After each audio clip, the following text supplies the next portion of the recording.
To help beat the summer heat, families may take their young children to a splash pad. But there are some things that you need to consider before you let them play on one of these to reduce your child's chances of getting sick. Dr. Mario Pulido is the Chief Medical Officer with Ascension St. Vincent's, who is joining us this morning. Good morning. Thanks for being here. We appreciate it. Good morning. It is so hot outside, and there are a lot of young children who have not yet learned how to swim. So you can see why parents would turn to a splash pad just to kind of get them out of the house a little bit and try to keep them cool. Could you explain what some of the dangers might be in terms of kids getting sick as a result of playing on one of these? Sure, thanks, Jen. So splash pads, great time to be outdoors, great time to be in Florida, enjoy these things, but there are some considerations when thinking about visiting these.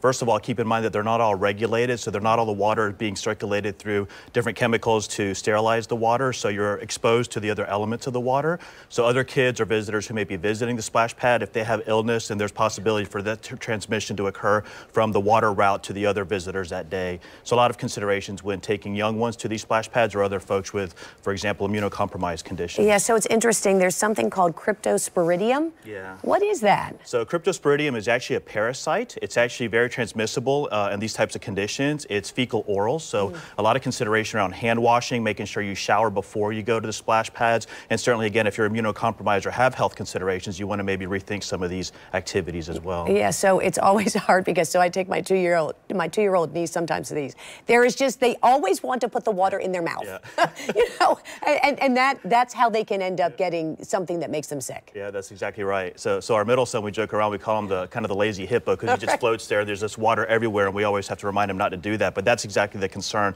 The concern is once you have it go in, especially not any oral mucous membrane or even the conjunctiva of the eye, it can transmit through the different vectors, and then you have transmissibility of the illness.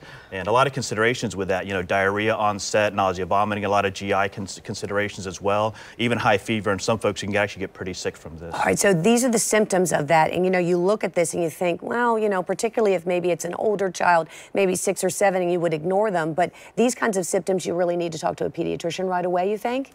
A lot of this can be managed at home if they're mild symptoms, so the nausea, vomiting, the abdominal pain. This can be light. It can actually carry on for several weeks, so you want to monitor that. Certainly anybody who can't keep fluids down, anybody who's having intractable diarrhea or high fevers that are not responding to kind of over-the-counter therapies, certainly want to reach out to your pediatrician as timely as possible. Yeah, and it's interesting because I think you have to also think back at what could have caused this. And the reality is there may be a lot of people who don't realize that a splash pad could be the source of what caused that illness. Right, that's exactly right. So not only considering how it started, but also considering how you may transmit to the next individual. So when you have those symptoms, again, want to be cautious and not continue to carry on those parasites. Okay, so what are the do's and don'ts when it comes to these then? I mean, don't put the water in your mouth, but it's like you feel like you're telling that to your child as they're doing it. Yeah, so some of this actually makes, a good bit of sense if you just pause and think about it. So these kind of wet diapers or, waterproof diapers, but they're not impermeable to transmission of these viruses and parasites. So that's not really a good activity to have in those splash pads, for example, because you're going to expose the other visitors to that. You want to shower before you go in,